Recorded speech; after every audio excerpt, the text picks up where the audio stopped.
Halo penonton, kita ketemu lagi di Binar-Binar dengan Pak Epi Rahman. Selamat datang kembali Pak. Ya, selamat tahun baru Pak nih. Selamat tahun baru juga, Iya. selamat tahun baru juga penonton. Nah kali ini seperti biasa kita akan bicara pendidikan. Iya. Ya. Tapi ada satu hal yang mungkin saya akan gunakan ini sebagai pemicu diskusi kita. Baik. Belakangan ini saya sering lihat tuh di TikTok lah Iya. gitu ya. Terutama TikTok lah ya. Itu yang menggambarkan bagaimana anak-anak SMA misalnya ditanya oleh seseorang, Iya. pertanyaan-pertanyaan matematik Iya. terutama. Berapa 12 kali 8 gitu ya, kata si penanya. Iya. Nah ini perempuan-perempuan ini saya yakin bukan lagi bermain peran ya. Dia Iya. betul-betul menjawab dengan tanda petik keluguan mereka. Jadi jawabannya kira-kira berapa ya, 82 gitu lah. Salah Salah ya. kan. Dan kemudian ada serentetan siswa-siswa berikutnya yang juga melakukan kesalahan yang serupa. Iya. Kemudian yang saya ingin kaitkan pula dengan sebuah terminologi yang sekarang sering diangkat nih, sering dibicarakan. IQ gorila ya. Iya. Iya. Ini dikatakan bahwa jadi kalau Anda menghina orang lain, Iya. orang ini nih IQ-nya IQ gorila gitu ya. Gitu. Artinya Iya. bodoh banget lah Iya. dia ya, Iya. kira-kira begitu. Tapi buat saya ini sebuah fenomena yang penting, bukan Iya. bercandaan yang penting. Iya. Tapi tentang kemampuan anak-anak itu menguasai ilmu matematik, sesuatu yang menurut saya seharusnya basic banget. Iya. If you want to survive gitu, Anda ingin selamat di dunia ini, masa sih 12 kali 8 aja Anda nggak tahu ya. Iya. Tapi begitu juga dengan soal IQ ya. Iya. Tapi saya mulai dari IQ dulu deh Pak Epi. Iya. Ya. Sebetulnya IQ itu apa sih? Maksud saya adalah, ya saya tahu itu intelektual ya. Quotient. Iya. Intellectual quotient. Iya. Tapi sebetulnya apa? Dan apa yang direpresentasikan dari sebuah IQ? Dan seberapa penting itu sebenarnya? Iya. Dari depan juga nggak apa-apa. Dari Iya. ini tadi adik-adik yang ditanya. SMA Jadi itu. iya SMA. Jadi memang kita menguji penalaran orang ada dua. Yang satu itu tentang ingatan, hafalan. Yang satu tentang nalar. Satu hafalan, satu nalar. Nah, yang tadi ditanya 3 kali sekian, itu kan hafalan. Hafalan. Dia tidak hafal, ya. Apalagi yang bernalar. Oh. Oke. Oke. Ya, jadi singgung sedikit di TKA di PISA itu adalah soal-soal yang diuji, yang ditanya itu adalah penalaran. Sementara kita ini jago soal hafalan. Lah tapi yang tadi itu hafalannya pun nggak jago. Iya, nggak jago. Jadi bayangkan aja, yang paling rendah hafalan pun nggak jago. Dan kalau lihat TKA memang hasilnya menyatakan demikian gitu. TKA itu tes kemampuan akademik. Iya, tes kemampuan yang baru ini dilakukan oleh pemerintah. Nah, kembali kepada IQ gorila. IQ gorila itu sebetulnya diambil dari pengukurannya Richard Lynn. Richard Lynn itu peneliti, dia kebangsaan Irlandia. Dia meneliti hubungannya antara IQ dan demografi.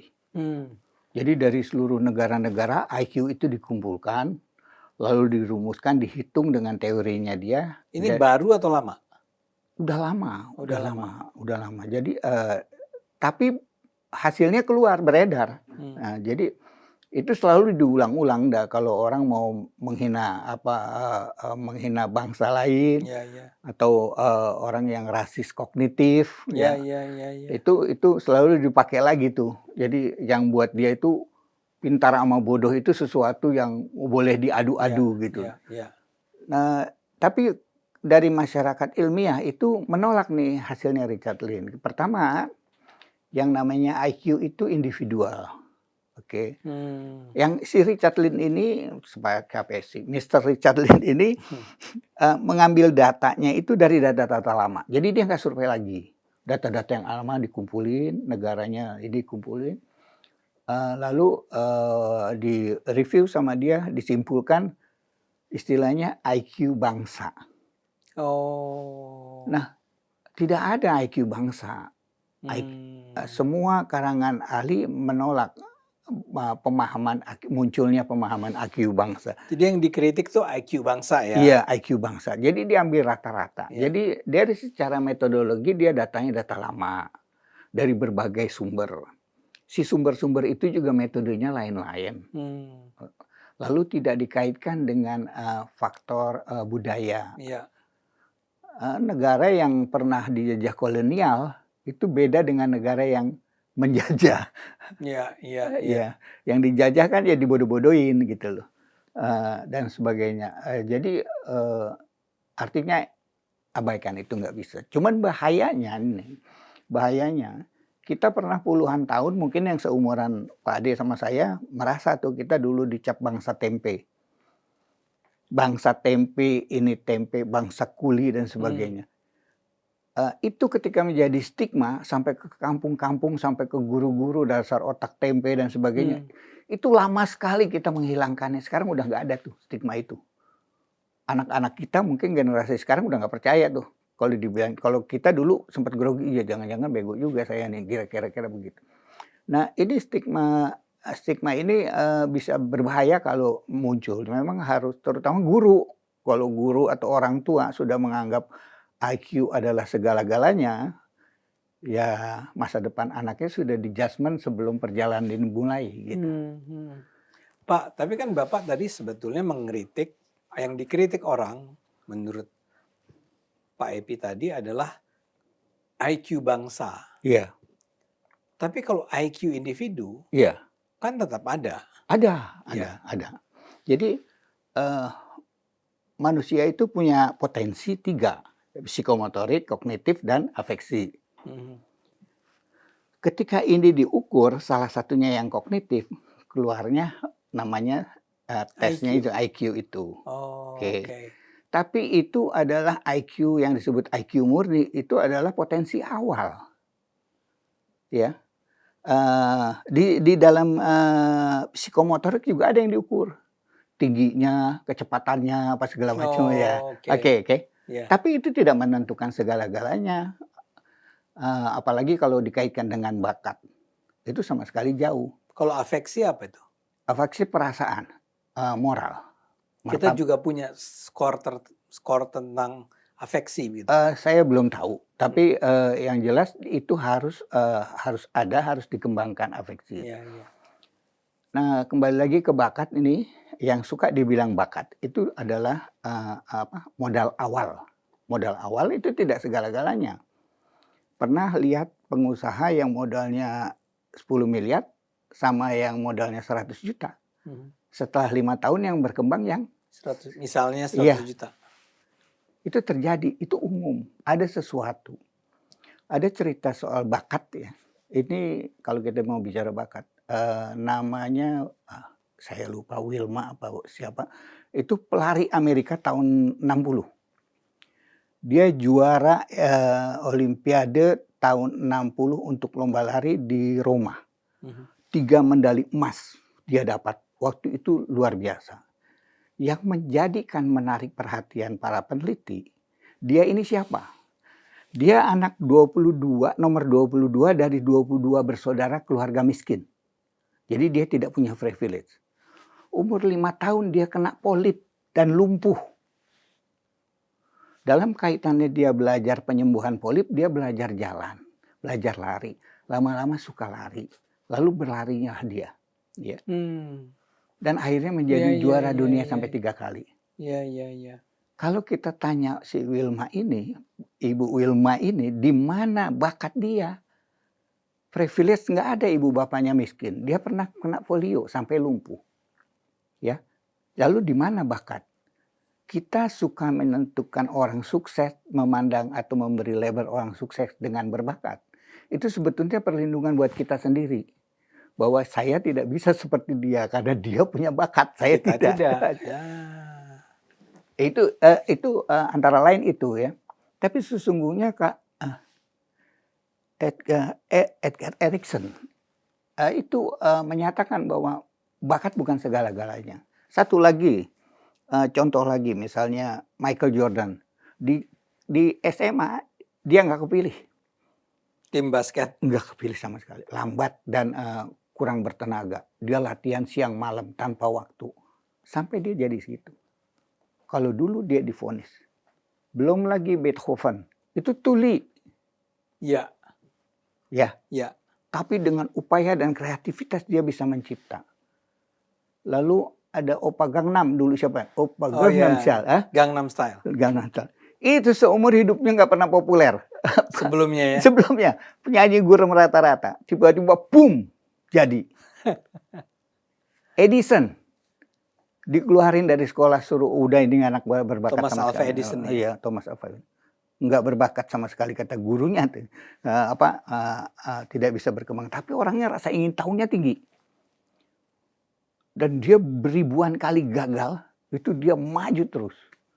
Ketika dia tanya, saya tidak pernah gagal. 10.000 kegagalan saya itu adalah penemuan tentang yang tidak berhasil. Jadi penemuan tentang sesuatu yang tidak berhasil. Bahwa kayu tidak bisa dialiri listrik. Gitu. Penemuan. Ya, penemuan. Penemuan. Jadi dia bilang saya menemukan lebih dari 10.000 tentang sesuatu yang gagal. Iya, di dalam itu science, semua begitu. Semua begitu. Jadi apa yang membuat mereka hebat itu bukan bakat awal. Nah, kita sering terperosok dalam labeling bakat awal. Ya. Nah, sekarang kita kembali ke IQ dulu nih. Iya. Tadi kan Bapak sudah mengatakan IQ pribadi itu ada. Tapi apakah penting kita mengetahui IQ seseorang tuh berapa? Rendah, sedang, tinggi? Saya nggak tahu ya. Mungkin kalau dari sisi psikologi sebagai pijakan awal. Pijakan awal dari mana berangkatnya seseorang ini untuk dikembangkan. Ya. Tapi yang paling penting bukan itu justru. Yang paling penting adalah bagaimana kemampuan fungsional kecerdasan. Nah, apa itu? Kemampuan fungsional kecerdasan. Saya kasih gambaran gini. Kita masyarakat ini punya berbagai macam kendaraan ya. Otak misalnya ya. Ada yang 100 cc, 200 cc, mobil 1000 cc, truk dan sebagainya. Dulu di zaman kita Pak Ade, kalau punya motor 100 cc, itu dibilang ke Bandung aja atau ke Cirebon naik motor aja, hebat sekali. Dia 100 cc lu berani sampai Cirebon. 200-300 cc bisa sampai Surabaya, hebat banget. Dulu infrastrukturnya belum ada dalam berpikir. Ketika orang mencapai situ, dia dianggap luar biasa. Sekarang infrastruktur berpikir sudah luas, sudah hebat. Dengan naik motor orang bisa ke Surabaya. Orang bisa keliling dunia dengan naik motor. Lalu bagaimana kalau kita bandingkan? Ya itu kan cuma 300 cc. Diam aja lu nggak bisa kemana-mana. Kan nggak bisa begitu. Iya. Jadi infrastruktur berpikir yang harus kita bangun. Kemampuan berpikir yang harus kita bangkitkan. Jadi nggak ada masalah berapapun IQ-nya kecuali kurang dari rata-rata ya. Nggak berapa masalah. Ininya yang penting adalah upaya mengembangkan kecerdasan fungsionalnya tadi. Ini karena Bapak sudah menyebut, saya mau tanya tentang kurang dari rata-rata. Iya. Berapa itu angka kurang dari rata-rata yang? Saya nggak tahu ya. Kalau dianggap normal itu kalau nggak salah 70. Jadi 70 ke atas. Iya, 70 atas normal. Gitu 70 ke atas normal. Iya. Kalau di bawah 70 tuh ada problem jadi. Iya, ada problem. Saya jadi perlu effort yang lebih besar. Iya, iya. Tapi kalau dia begitu di atas 70, iya. Ya taruhlah 80, 83 gitu ya. Yang sebetulnya akan dianggap rendah. Iya. Mungkin tidak rendah banget, tapi sudah cukup rendah. Itu menurut Pak Epi itu tetap bisa memfungsikan kecerdasannya? Sangat bisa, sangat bisa. Jadi dari orang-orang sukses tadi, ya, ternyata bukan IQ-nya yang mendorong pertama. Yang mendorong itu adalah deliberate practice. Kemampuan berlatih secara sadar dan terstruktur. Deliberate ya? Deliberate practice. Jadi kemampuan berlatih dalam kesadaran dan terstruktur. Ini yang kita nggak punya nih. Nggak punya. Di sini nggak punya. Di Indonesia itu jarang sekali. Ya. Ya. Ya, kalau ada, orang-orang akan menyebutnya, wah, tuh orang gila banget. Ya. Padahal itulah yang harusnya sebenarnya harus terjadi itu. Ya, ya. Berlatih siang malam dan sebagainya dan sesuai kebutuhannya. Jadi yang namanya kesadaran dan terstruktur itu dia tahu tentang dirinya dan tahu membuat rencana yang cukup. Jadi saya sampaikan kalau motor itu cuma 300 cc lawan mobil katakanlah 2000 cc, dia bisa sampai Semarang dalam 5-6 jam. Ya kalau motor tahu diri lah, ya. Nggak usah Nggak usah. 5-6 jam. Iya, tapi Ya. saya yakin sampai Semarang. Oke. Ya, bahkan kalau kita cerita dongeng anak-anak nih, Kancil dan Kura-Kura, itu menggambarkan betul ini, menggambarkan soal intelektual. Yang Jadi satu cepat, tapi kemudian saking sombongnya dia tiduran kan? iya, Si Kura-Kura Iya. jalan terus, iya, walaupun lambat ternyata dia melampaui si iya.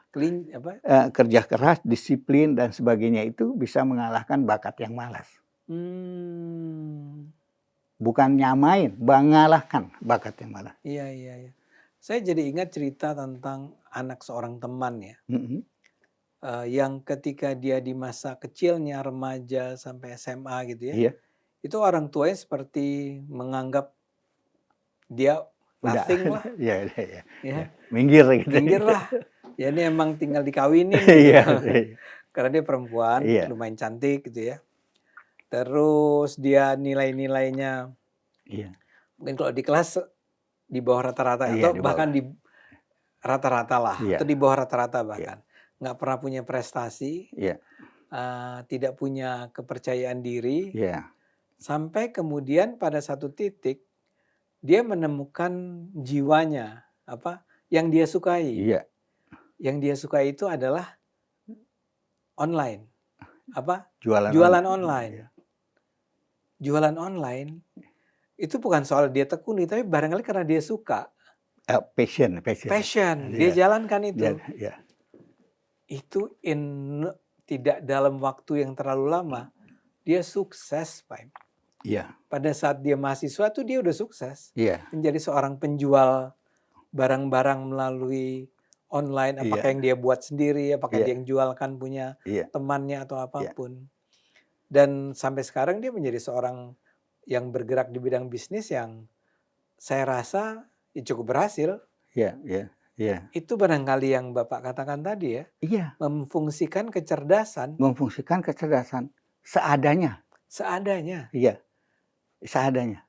Apakah bisa menyaingi yang hebat? Bisa. Iya, dia hebat. Bisa. Dibandingkan teman-temannya. Iya. Kalau kita bisa literasi atau paham literasi, ya, orang bersepeda keliling dunia itu sudah menggambarkan. Orang bisa keliling dunia dengan bersepeda, itu sudah menggambarkan bahwa etos, disiplin harian dan sebagainya bisa mengalahkan segala, bisa membawa kita ke mana saja. Walaupun sumber daya yang kita miliki cuma sepeda. Sepeda. Iya. Nah, kita bukan saja belum punya itu, bahkan orang-orang yang berbakat pun akhirnya jadi tidak menonjol. Jadi orang-orang yang IQ-nya tinggi itu berbakat, kalau dianggap bakat iya.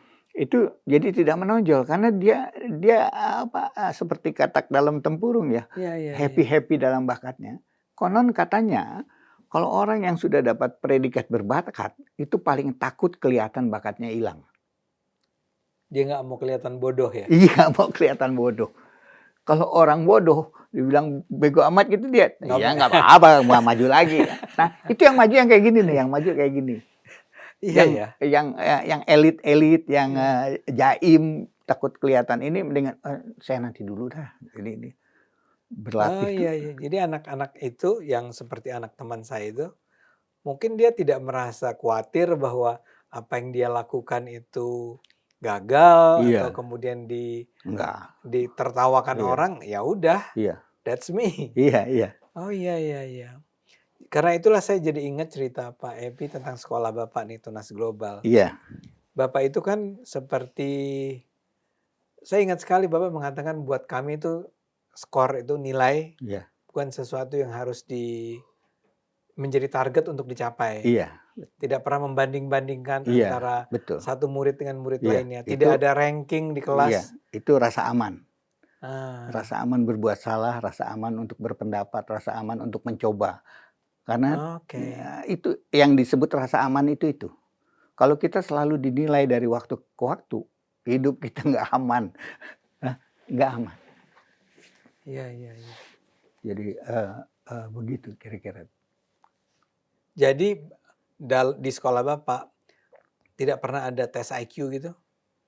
Tes IQ ada beda?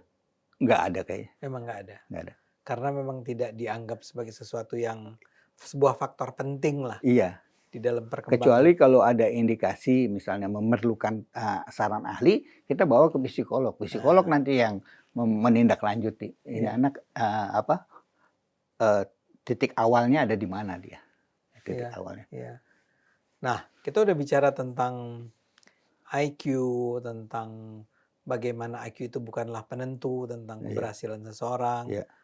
Dan saya rasa ini penting buat penonton. Jadi Iya. kalau bapak-bapak, ibu-ibu itu punya Anak, atau adik atau keluarga yang katanya IQ-nya rendah, jangan sedih lah. iya. Atau Biasa. kita sendiri. Atau kita sendiri ya.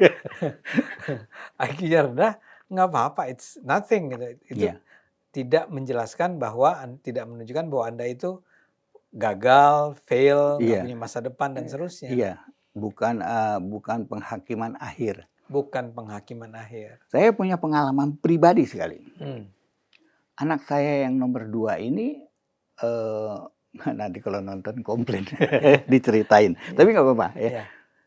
Sampai kelas 3 itu 3 SD. SD itu nggak pernah punya nilai di atas 5. Wow. Anak ini. Ya. Kelas 4 dia saya kumpulin kakaknya dan adiknya.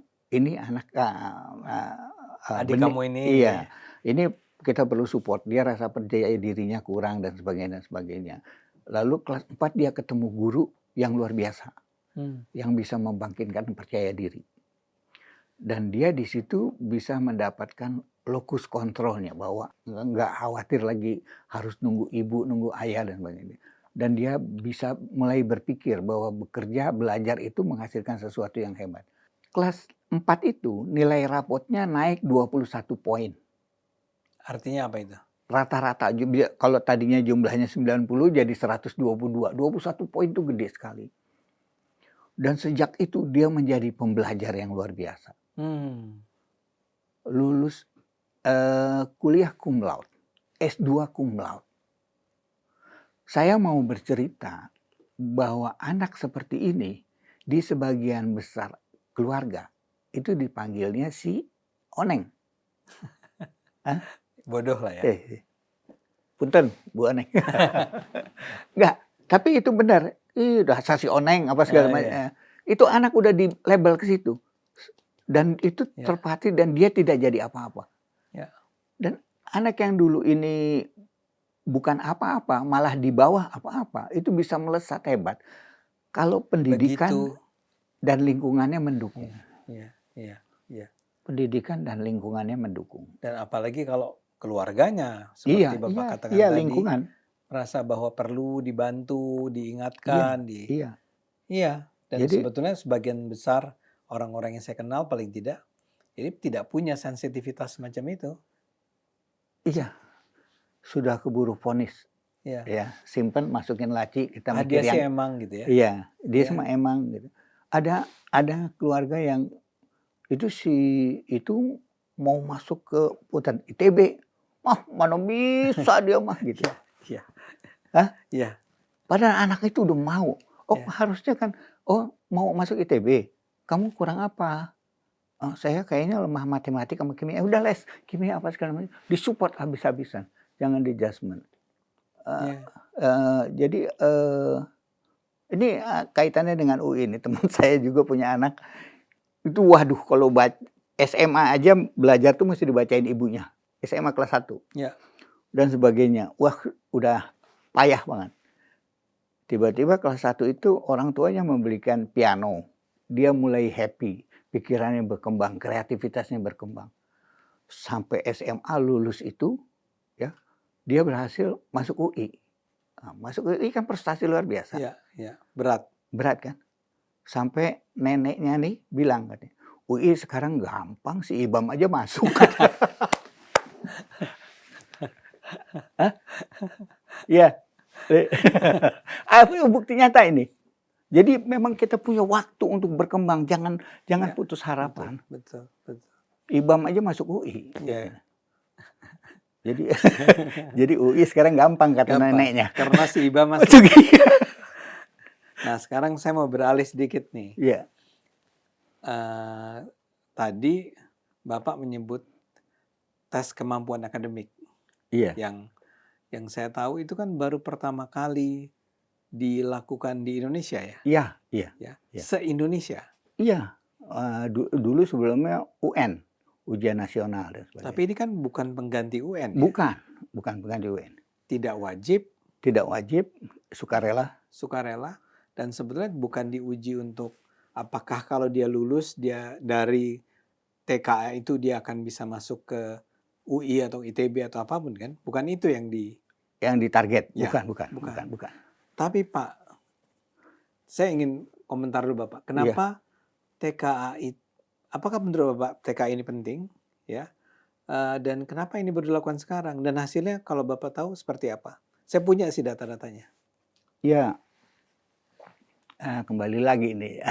Ini TKA itu adalah pemetaan. Ya, pemetaan dia itu diagnosis. Diagnosis. Ya. Diagnosis itu bukan vonis. Nah, jadi apa yang terjadi ini adalah diagnosis, fakta bahwa inilah keadaan pendidikan di Indonesia. Jadi saya melihatnya ini bukan salah satu sih, pertama kali dilakukan upaya pemetaan secara jujur. Ya. Sehingga apa yang ada itu adalah fakta pendidikan di kita, tapi bukan untuk menghakimi pendidikannya. Ini untuk menghakimi diagnosisnya itu untuk dicarikan obatnya. Ya. Untuk dicarikan obatnya. Ya. Kita nggak bisa berkecil hati atau marah-marah ketika fakta diperiksa ternyata stadium 1. Ya nggak, harusnya bersyukur dong. Berarti bisa dipersiapkan penyembuhannya. Agar tidak ke stadium 2. Ke stadium 2 dan berakibat fatal untuk masa depan. Untungnya pendidikan itu selalu ada obatnya, yaitu perbaikan. Gitu, untungnya. Kalau penyakit masih ada yang nggak ada obatnya. Tapi kalau pendidikan selalu ada obatnya. Yaitu perbaikan. Ya, jadi perbaikan di berbagai. Jadi dari situ mungkin untuk pemerintah sendiri itu mungkin ini dia bisa tahu tingkat kualitas pendidikan di unit, kualitas guru di wilayah, antar wilayah dan sebagainya. Jadi ini kalau menurut saya sangat bagus sekali. Ya. Bagus sekali. Dan namun ya ini tidak tersosialisasi ke orang tua. Sehingga ya sedikit banyak yang terkaget-kaget nih lihat angkanya gitu loh. Iya. Ya, lihat angkanya. Saya boleh sebut ya angkanya? Iya, boleh. Ya. Ini buat penonton juga, TKA kita nih yang dilakukan pertama kali tahun ini ya? Iya. Akhir tahun lalu kalau tidak salah. Ini baru SMA, nanti berlanjut SMP dan SD. Oh, ini baru SMA. Iya. Cuman angkanya, cuma ada 3 mata pelajaran nih. Iya. Yang paling tidak yang saya kutip. Iya. Itu pertama-tama bahasa Indonesia. Ya. Nilai maksimal harusnya 100. Iya. Kalau dia betul semua gitu ya. 100. Tapi anak-anak SMA Indonesia yang diuji ini, itu nilainya rata-rata adalah 55,38. Iya. Jauh di bawah 100. Iya. Matematika yang buat saya itu salah satu mata pelajaran favorit dan paling penting. Iya. Bahasa Indonesia juga saya sangat suka ya. Saya duga saya akan di atas 55 lah. Iya. Nah, matematika ya 36,1. 36,1. Iya. Sepertiga dari 100. Iya. Saya jadi ingat anak-anak SMA yang tadi saya sebut di awal. Iya. 9 kali 12. Dia termasuk yang nurunin. 9 kali 12 nggak tahu. Kamu anak SMA, Iya. 9 kali 12 kok bisa nggak tahu? Iya. Tapi betul yang Bapak katakan, jangan salahkan si murid Iya, dong. jangan. Yang kita Ini ekosistem semua. ekosistem, kita harus cari tahu kenapa dia nggak ngerti. Iya, iya Ini betul. bukan soal IQ gorila Iya, nih. bukan. Satu lagi, Iya. tadi kan bahasa Indonesia, matematik, bahasa Inggris. Iya. Angkanya, penonton jangan kaget, 24,93 dari 100. Bukan 50, bukan 60, bukan 70, 24. Iya. Ini kan menakutkan nggak, Pak? Nggak menakutkan, malah harapan kalau menurut saya. Maksudnya? Ya, kalau kita mau memperbaiki, kan harus ditemukan dulu kerusakannya. Kalau ditutup-tutupin terus kerusakannya, mana bisa diperbaiki. Itu yang pertama. Ya. Yang kedua, bisa jadi itu bukan menyiratkan kebodohan atau kekurangan siswa. Memang gaya pertanyaannya menurut para ahli nih sementara, bahwa pertanyaan yang diberikan itu terlalu berat.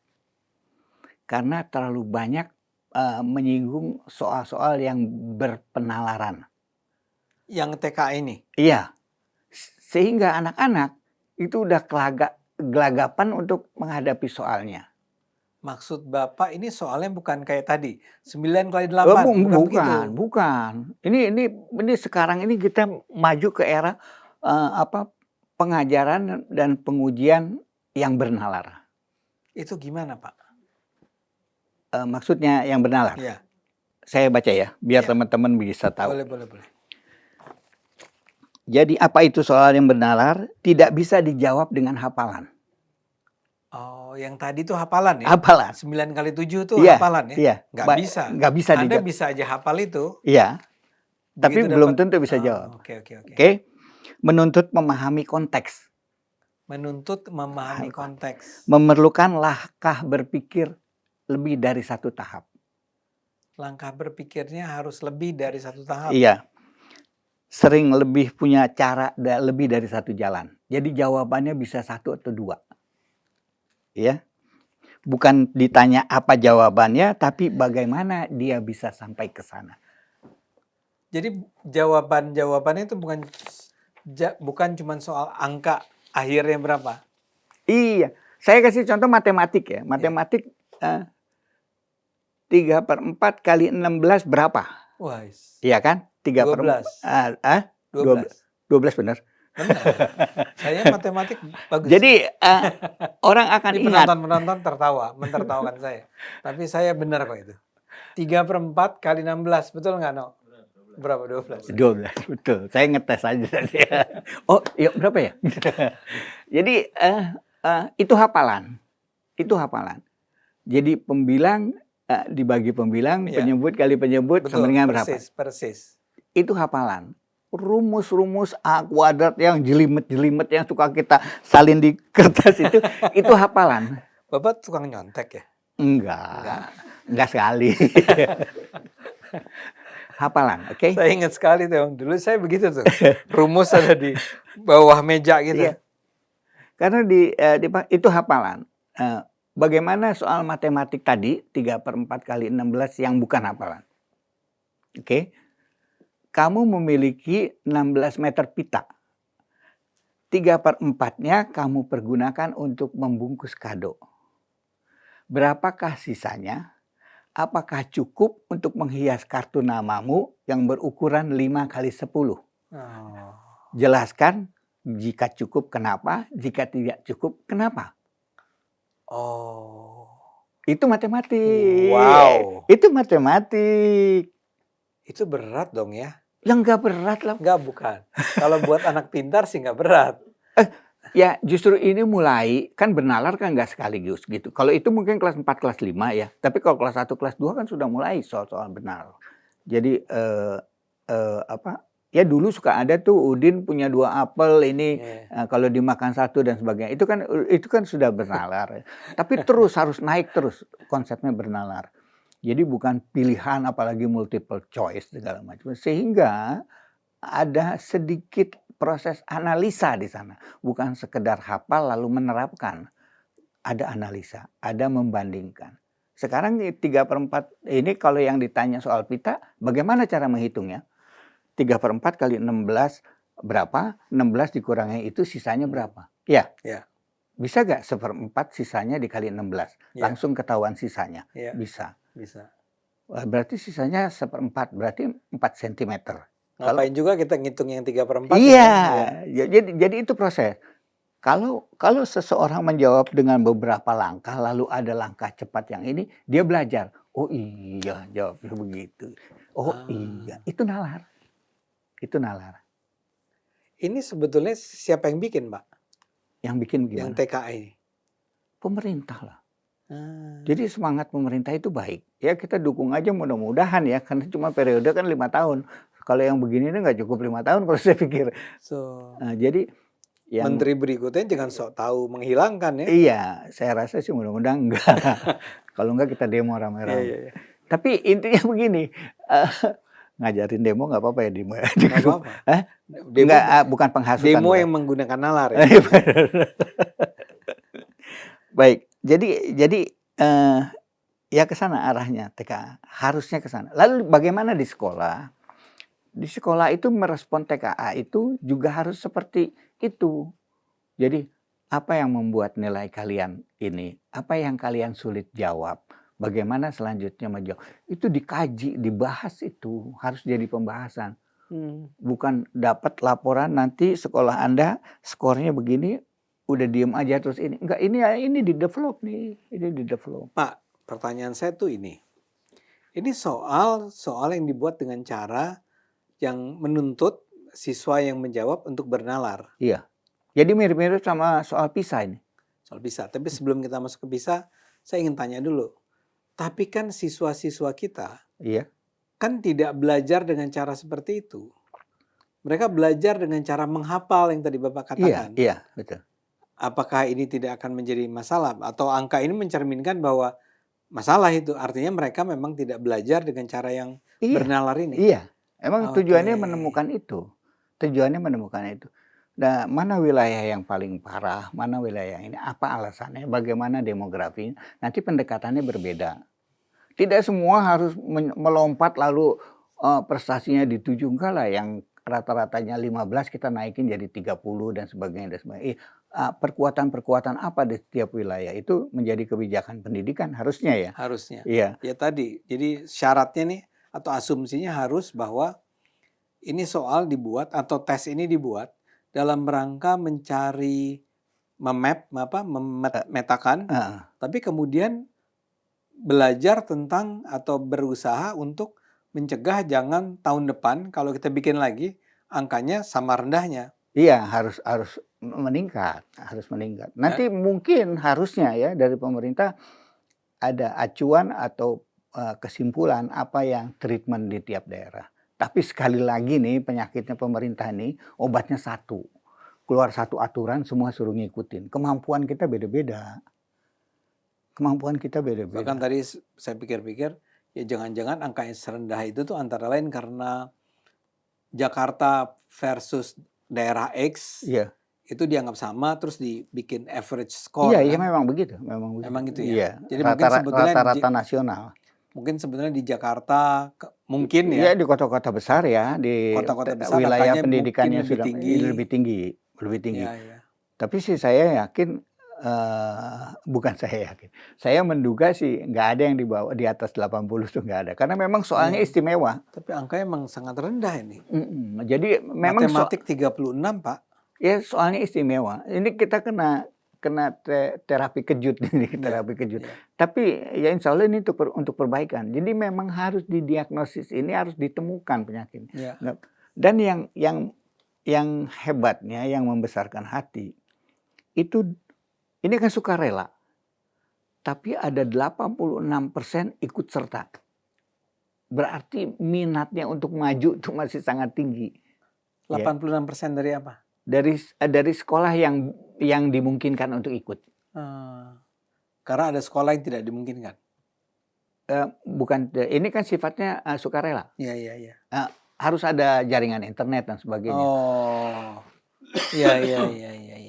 Tapi intinya sih dari 100% yang seharusnya ikut, 86% sukarela ikut. Kan bagus sekali.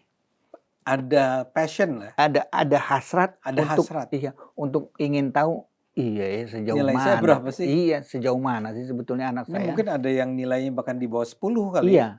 Dan ini mudah-mudahan ditonton sama guru-guru dan itu sekolah nggak perlu panik.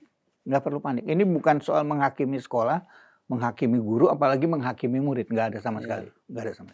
Ini soal pemikiran pemerintah untuk mulai menata. Inilah data awalnya. Mudah-mudahan ke sana baik. Jadi saya jadi corong pemerintah ini enggak? Nah, terakhir mungkin tadi Bapak juga menyebut PISA. Iya. Itu bagaimana, Pak? Ya PISA sama, kita selalu kedodoran di Mungkin PISA. perlu diperjelas apa itu PISA. Program for Program internasional. S-nya A-nya assessment ya? Iya, assessment. Student assessment. Student assessment. International. Kalau ini sudah lama kan dilakukan? Sudah lama. Sudah lama dan kita posisinya kalau nggak salah di 87. Kalau ini angkanya tuh memang kalau PISA nih kan hanya dilakukan di negara-negara OECD ya. Dan anggota OECD. Indonesia sudah mulai. Negara yang ekonominya relatif udah develop ya. Bukan, memang itu organisasi kerjasama ekonomi untuk pengembangan sumber daya dan ekonomi. Siapa aja boleh ikut sebetulnya, tapi diprakarsai Amerika dulu. Nah ini misalnya angka rata-rata OECD untuk matematika adalah 472. Iya. Rata-rata ya. Iya. Nah Indonesia tuh cuma 346. Iya. Posisinya kalau nggak salah 80 dari 130. Jadi membaca reading itu skor kita 359, OECD 476. Iya. Science angka kita 393, OECD 489. Iya. Jadi kembali juga mengingatkan kita bahwa angka rata-rata Indonesia ini relatif masih jauh di bawah rata-rata OECD. Iya, iya. Jadi kayaknya ini memang respon. Mudah-mudahan ini ditindaklanjuti dengan secara utuh dan secara bijak. Kenapa saya bilang bijak? Karena setiap daerah obatnya beda-beda, dosisnya beda-beda, caranya beda-beda. Kalau pakai sekali lagi seperti treatment-treatment yang lalu, satu rumus untuk seluruh Indonesia, ya capaiannya mungkin tidak bisa maksimal. Tapi menurut Bapak, untuk mencapai itu, perbaikan, perubahan, itu diperlukan perubahan dalam apa? Kurikulum barangkali, cara mengajar atau segala macam itu. Iya, jadi ini jadi pendidikan wajib belajar 13 tahun. Kalau di sekolah kami menyebutnya pandai belajar 10 tahun. Jadi yang paling penting bagi anak itu dia pandai belajar, bukan berapa hasilnya. Jadi dia punya keterampilan untuk belajar. Keterampilan belajar itu bisa diwujudkan antara lain dengan yang pertama adalah kendali, self control. Anak-anak harus dibangun kendali kontrol tentang pertumbuhan dirinya, itu hanya ada pada dirinya. Jangan bergantung mama, jangan bergantung guru. Ini yang kita kurang. Kalau nggak ditungguin guru, nggak dikasih PR, nggak belajar gitu loh. Nah itu tuh harus di ini. Yang kedua juga metakognisi. Artinya kita punya kemampuan untuk mengendalikan pikiran kita sendiri. Kita punya kesadaran untuk harusnya saya ini gimana. Oh kalau gue mah sukanya lewat dengerin auditory gitu. Itu dia yang harus menemukan sendiri. Saya nggak bisa deh belajar kalau lagi rame, ya dia yang harus nyadar sendiri. Kalau dicarikan itu udah lama waktunya ya guru juga bekerja sama dengan sesuai kondisi. Menurut ibu kamu gini dan sebagainya. Jadi dia menemukan cara belajarnya sendiri. Nah yang ketiga itu yang tadi deliberate practice itu harus ditanamkan. Buat rencana. Bukan belajar matematik. hari ini saya mau belajar pecahan. Nah itu beda. Bukan belajar sepak bola. Saya hadir hari ini mau belajar tendangan pisang. Itu beda, lebih tajam, lebih tajam. Lalu ada dalam latihan itu, dalam belajar itu berikan waktu yang berkualitas. Bentar deh 15 menit, nanti kalau kamu udah belajar baru kita ini deh. Gitu. Harus ada yang belajar, jadwal belajar yang berkualitas. Ya, ya. Yang ketiga dia harus mampu menarik feedback. Dari hasil belajarnya dia tuh dia harus bisa menangkap feedback. Jangan ini harus dilatih. Kamu kurang apanya, yang mananya yang belum mengerti dan sebagainya. Dia harus menemukan sendiri. Ya. Jadi memang bekerja keras seperti itu, berlatih dengan kesadaran dan struktur itu yang belum terbiasa. Kayaknya ini semua sekolah, semua orang tua itu harus mengajarkan hal ini. Di sekolah kami itu semua anak dapat agenda dari kelas 1 sampai kelas 6. Dia bisa menulis apa yang kurang misalnya. Semua dari ini apa yang kurang. Itulah feedback. Iya, itulah feedback. Lalu bagaimana dia menyelesaikan itu. Ya. Luar biasa. Jadi bertahun-tahun itu. Kita beri satu anak satu agenda buat dia bikin ini. Yang dia pegang terus sampai. Dia terus. Tiap tahun ganti bukunya, ganti lagi. Jadi 1 tahun 1 buku. 1 tahun 1 buku. Itu setelah selesai dia pegang sendiri atau dia serahkan ke sekolah? Kurang ngerti saya, kayaknya dibawa sama dia. Tapi intinya habitnya yang mau dibangun. Habitnya introspeksi, refleksi dan sebagainya itu. Saya ini kurangnya apa gitu, dia ini apa. Itu terus makanya anak-anak bisa memilih PR-nya sendiri.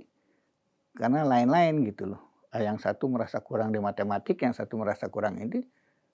Jangan semua hantem matematik kalau PR dan sebagainya.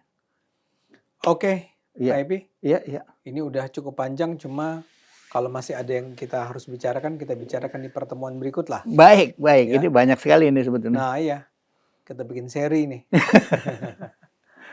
Pak Epi, terima kasih. Iya. Kita berharap TKA ini masih terus dilakukan oleh pemerintah dan hasil yang diperoleh dari TKA ini betul-betul bisa dimanfaatkan untuk perbaikan pendidikan di Indonesia. Ya. Saya terima kasih buat penjelasan yang sungguh mencerahkan gini. Dan mudah-mudahan Pak Epi, Tunas Global Sekolah Bapak dan sistem pendidikan Indonesia akan terus mengalami perbaikan ke arah yang bisa membawa anak-anak Indonesia menuju, katanya apa? 2045 itu Indonesia emas. Indonesia emas. Nggak usah lihat pijakan IQ. Tanpa perlu melihat pijakan yang IQ. Penting kerja kerasnya, disiplinnya dan seterusnya. Tadi yang saya senang, memfungsikan kecerdasan. Orang yang kecerdasan yang terbatas, ya fungsikan aja. Yang mungkin lebih dari itu, ya fungsikan lebih jauh. Ingat sepeda bisa keliling dunia. Siap. Terima kasih Pak. Iya, Terima kasih sama-sama. penonton. Sampai ketemu di binar-binar berikutnya.